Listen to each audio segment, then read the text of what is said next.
Okay, beautiful, beautiful. We are good, I believe. Great. Just one moment. A lot of screens over here. There we go. Okay. All right. So good evening, everyone. Thanks for joining. Good evening, Rabbi. And I'm going to do a mute. There we go. All right. So the title for tonight is Humans Are Subjective and Biased. Only a person who is somewhat objective will be aware of the fact that they are subjective. But if we do not develop any objectivity, we simply won't even know that we are subjective. This is arguably the greatest flaw in mankind, that we have the inability to see things as they are because we ourselves get in the way of seeing objectively. That's one of the greatest flaws in mankind. And it affects everything. It affects literally everything, beginning with the way we see ourselves, which is usually flawed. Either we see ourselves in a much bigger way than we are, or what's far more common is we see ourselves as much smaller than we are. But to see ourselves as we are, one needs to have objectivity. There's a commandment in this week's parsha that lo sikach shochad, one should not take shochad, a bribe. Think, well, that's a no-brainer. It's a no-brainer as a concept. It's not a no-brainer in practice, though. One should not take a bribe, ki shochad, because a bribe, ya'aver eini chachamim, it blinds the eyes of the wise, v'salif divrei tzadikim, and it distorts, it confuses the words of the righteous. Essentially, the moment a person has any form of bias, a person cannot see clearly. So the Talmud wants to bring out to us how extreme this is. So the Talmud tells us a story with a great sage by the name of Rabbi Yishmael, the son of Rabbi Yossi. He, as was very common in those days, and when you study the Rambam, you come across this when we get to the laws of business laws. This is very common, that it discusses a person who owns a field and he hires or he makes an arrangement with a sharecropper, where the sharecropper works the field and he pays the owner for being able to work the field with sharing the crops, which is why he's called a sharecropper. So Rabbi Yishmael owned the field and he had an arrangement with the sharecropper, and the sharecropper would bring him a bushel of crops every Friday. Every Friday would bring him a bushel of crops, and that was his due. One day, the sharecropper showed up to Rabbi Yishmael's house on Thursday. Rabbi Yishmael was surprised to see him. So he says, what brings you here a day early?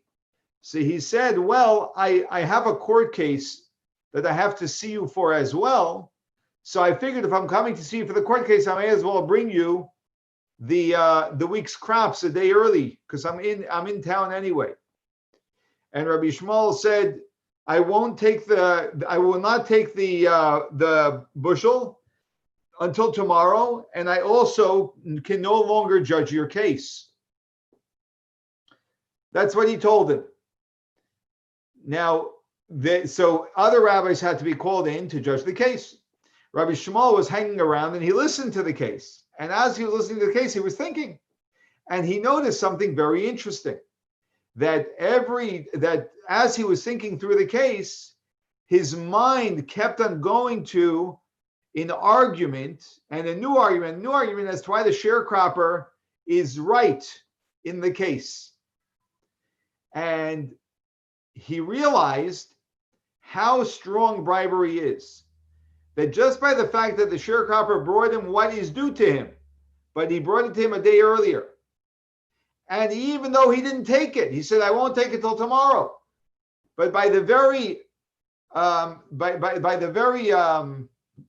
notion of that the sharecropper wanted to give it to him, already distorted his mind and his mind was already leaning in the direction of this person. That's how confused we are. In fact, we were just talking about something that happened to a family member. A family member has one of our a niece of ours, actually, one of my brothers-in-law and sisters-in-law. So they have a baby, a 2-year-old baby, and this 2-year-old, when she was maybe, I don't know, an infant, the doctor said they were concerned about something. They went to some expert, and the expert said, "Oh my goodness, this is very serious, and you need to do immediate surgery. It's very important to do, because if you don't take care of it now, it could be much worse later, and you may not be able to fix it later." So, following the advice of the Rebbe, they went to another doctor in another hospital to get a second opinion. They went to the other doctor, and the other doctor said, "If it was my baby, I would not do this now." That's what the doctor said.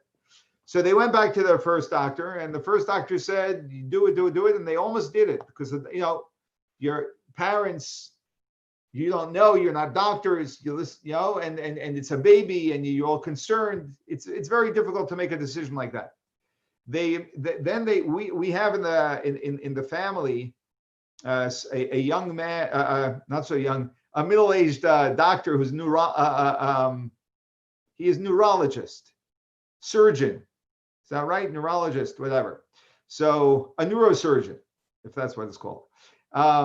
He's a brilliant guy. He's one of these, I think that out of the hundreds of applicants every year, only like 2 people are accepted into the program every year. It is actually, as soon as a neurosurgeon is really, a unique individual. Anyway, so they decided to call him up after they already had scheduled the surgery, and just see what he says. And because the Rebbe also advised that when you have a medical decision, the best thing is to get a second opinion, but even better is to get an opinion from a Rofe Yedid. That means a doctor who's also a Yedid, a dear friend, so that they care about you. It's very, very important in general, I'll just say, very, very important that when we get advice from someone that really cares about us. It's very easy for people to give flippant advice. You just give advice. You don't feel for the case. You're not invested in it. And so it's easy to give quick advice, not realizing really or caring enough about what's at stake. So this was a Rofe Yedid. They called him up and he said, "Do not do the surgery. Absolutely do not do the surgery." And he does surgery on spines all the time. So they didn't do it. Then, but they was on their minds, because it was on their minds. They didn't want to delay too much, because the original doctor they went to said, "If you don't do it, whatever." This is maybe a year and a half later. They wanted to reinvestigate where the problem is up to, and they didn't want to lose an opportune time to do it. So they heard that in Boston there's for $750 is what I heard, they'll give you a second opinion on something. So they went down to Boston and they got the second opinion, which itself was, of course, a great headache. You have to get a COVID test, and the baby's a little baby, can't eat for a long time before they take the test, etc. The doctor came out this doctor is supposed to be like a world class in this field. He said it was a misdiagnosis. Your baby never had an issue. Right? So, okay. I don't know what happened. I'm very curious to know what this full story is. Very curious. These things pique my interest a lot. And here's why it piques my interest a lot. It piques my interest a lot because one of the things that really bothers me a lot, a pet peeve of mine, is, is when there is a bias in a situation that compels an expert to make a decision that is being swayed strongly by the bias. That's all I'm going to say about the case, because I'm not suggesting that's what happened here, because I have no idea. But that's one of the possibilities that at least comes into my mind of what could have happened. Why? Because I know how biased we are. Like I know when people come to me and they want something from me, and you know, like, and or someone that makes a donation, and then 2 weeks later asks me for something which is very grayish, right? And I know that, I know what that is, that, or they say I may be able to help you with something, and while all of that's on the table, they throw something else in, right? And it takes a lot of focus and strength not to let the bias come in.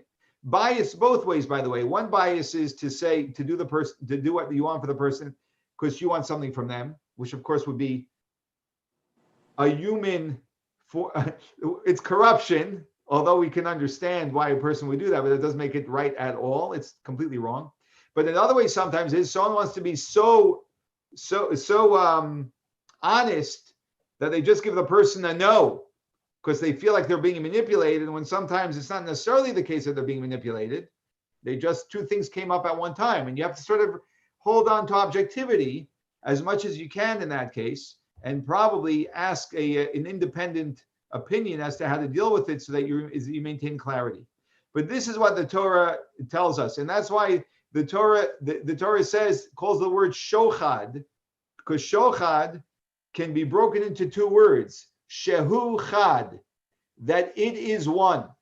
That what happens the moment someone gives you a bribe is that you become one with them. And a bribe doesn't necessarily mean cash under the table. A bribe can simply mean that they did you a favor and then they ask you for something in return, right? It's that this guy, we wouldn't even call this a bribe legally, right? In any way, shape, or form. And the guy can argue he didn't even mean it to be a bribe, and that could very much be the case. He was just bringing the bushel because he was coming into town anyway.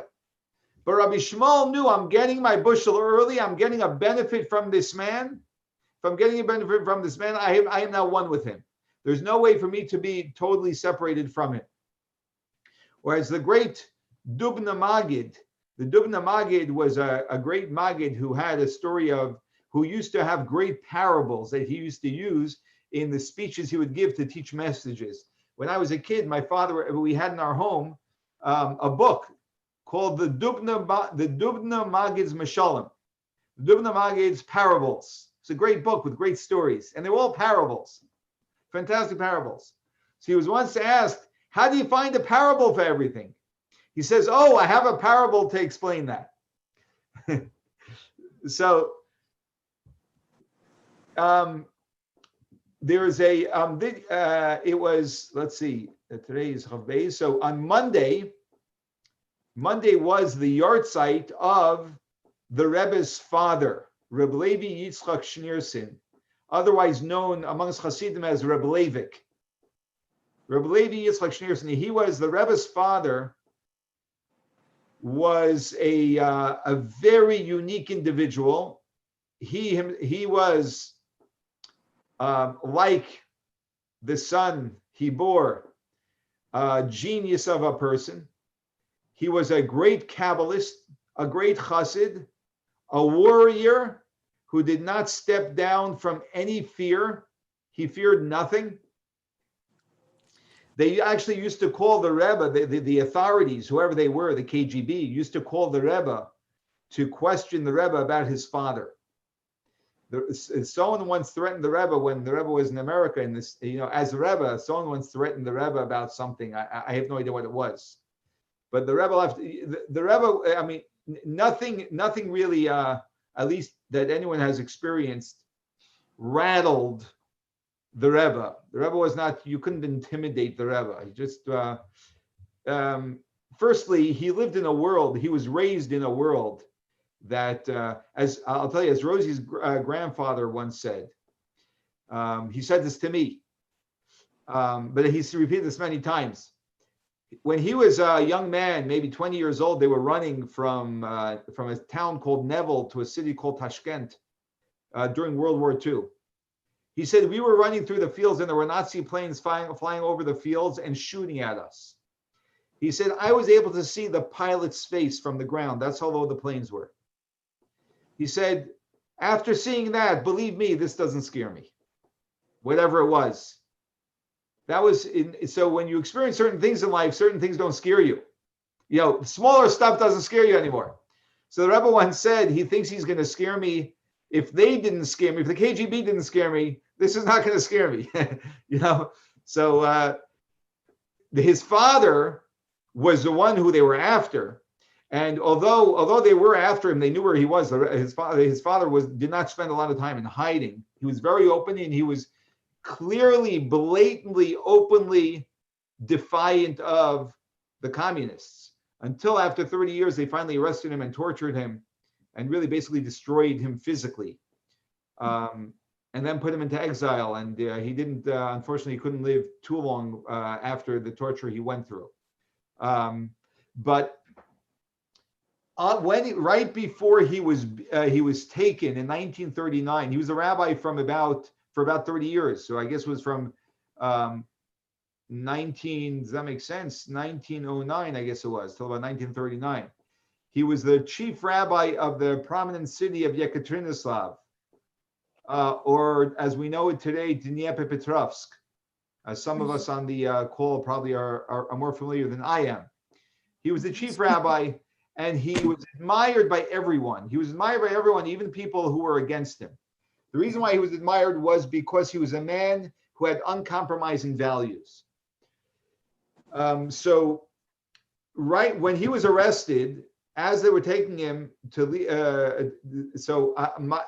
I don't know what happened, but my imagination tells me that when they heard that the Rav, which means the rabbi, the Rav of the city was being taken, that I would assume that hundreds of Jews came running to say, to be there, to say goodbye to him, whatever it was, to show him support. And so he said, when he left, he said, the Mishnah says, he was such a, I don't even know how to describe it. I was just looking on Sunday at some letters that he wrote to the Rebbe. He corresponded with his son, whose wedding he missed. But he would write long letters to him, and the letters were just astounding. I'll give an example. The Rebbe sent his father a new pair of shoes. So the Rebbe's father wrote back in a letter that the shoes are good. I don't know what the words were. Na'alim or na'alayim, whatever they were. The shoes, tovim, they're good. But he wrote Hana'alim, and then he wrote parentheses, and he wrote a whole long paragraph of the Kabbalistic significance of shoes. And after the paragraphs, he writes tovim, good. See, he was writing the shoes are good, but in between those two words, he wrote a whole long Kabbalistic explanation about the significance of shoes. He was a genius of a man, and he used to use gematria a lot. And he was, and his writing, the letters, I just look at some of the letters, I can't really follow it. But when I read through it, I pick up so much genius flow connecting one thing to another. It's just astounding. It's astounding. So he said that the Mishnah says al yipater adam mechaverai ela mitech dvar halacha. That means a man should not depart from his friend other than with a word of halacha, with some Torah study. That when you say goodbye to someone, leave with a thought of Torah. That's what he said, and then he shared a thought of Torah. So he said, we know that the Torah begins with the letter Beis. Just listen to this genius, right? So just listen to this. The Torah begins with the letter Beis and ends with the letter Lamed. If you take those two letters, Lamed Beis, in the reverse, you have a Lev, a heart. You got it? A heart. Okay. He said, what's the letter that precedes the Beis? You have a letter Beis, or the Torah begins with. What letter precedes it? An Aleph. What letter precedes a Lamed? A Chaf. If you take those two letters, Aleph, Chaf, it spells the word Ach. Ach means but. But is an exclusionary word, as we know. Right? If you want to make an exception and create a clause, you say but, right? And this is true in the Torah as well. The Talmud says that wherever the Torah says ach, it is lama'it. It's to diminish, to exclude, to limit the rule. Lama'it, to diminish, to limit. He said, if you take the letter Beis, what's the letter after the letter Beis? Gimel. What's the letter after Lamed? Mem. Gimel Mem spells Gam, also. The exact opposite of Ach. Ach means but, Gam means also, inclusionary. And in fact, the Talmud says that whenever the Torah says Gam, it's lahisif, to add, to include. So then he quoted a Mishnah. Everyone's still with me, I hope. Okay, so we have the first letter of the Torah is a Beis. Last letter is a Lamed. That spells Lev, a heart. If you take the letter before the Beis and the letter before the Lamed, you have an exclusionary word, which is Ach. If you take the letter after Beis and the letter after Lamed, you get the word Gam, which means a word which is addition, an inclusionary word. So he said that the Mishnah says, when it speaks about bringing sacrifices to the temple, we know that there are certain sacrifices where if someone was wealthy, they were required to bring a bull. If they were poor, they had to bring a bird. And if they were even poorer, they brought a flour offering. Each person, based on what they were able to afford for certain sacrifices, there was a sliding scale. And the Mishnah says about that, so one can think, let's say I'm poor, and someone's poor, and they can only afford the flour offering, they would think, yes, God says it's okay, but after all, it's a flour offering, it's not a bull. It doesn't do the job. So the Mishnah says, Echad hamarbe, the Echad hamamit, whether someone has more, whether someone brings more, whether someone brings less,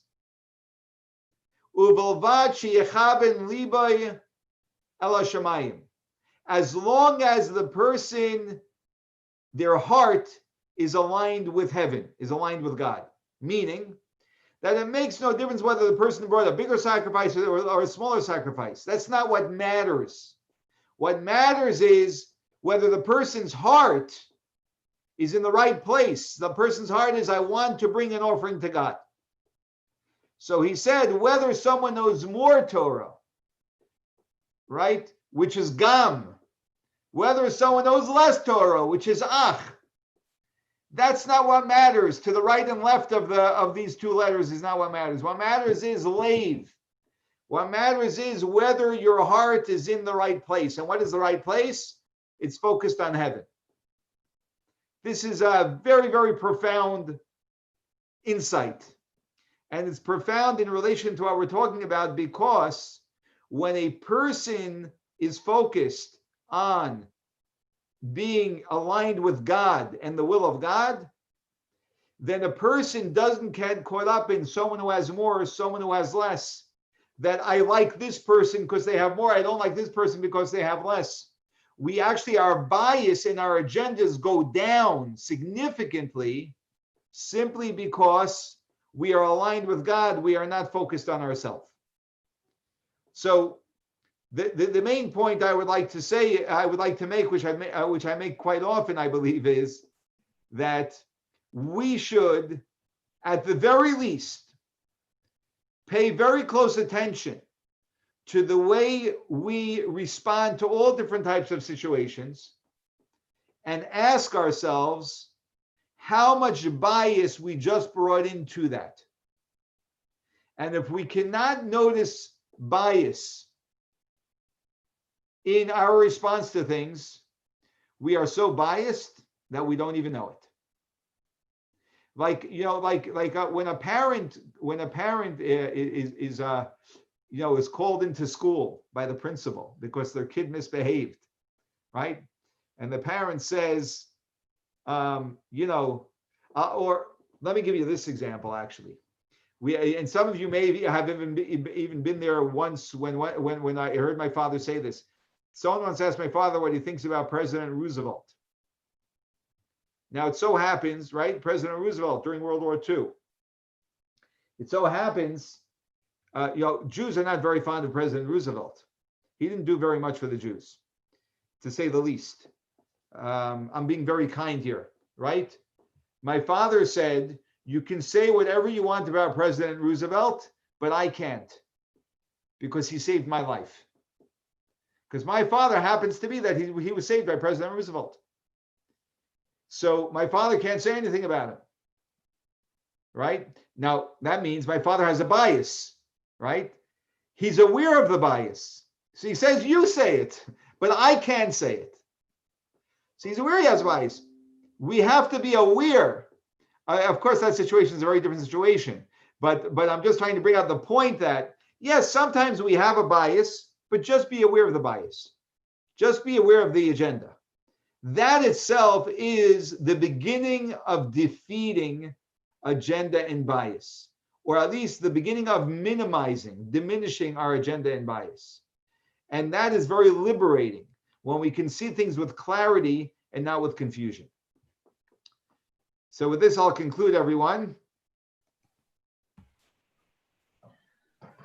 All right. Thank you, Rabbi. You're very welcome. Rabbi, was your father in Oswego? My father was in Oswego. How do you know? Well, you Yes. said he saved them, so I know Roosevelt didn't bomb the railroad lines like he should have. Right. So the only thing I could think of was he was saved, and I don't know if that was Roosevelt or that was Truman. Secretary of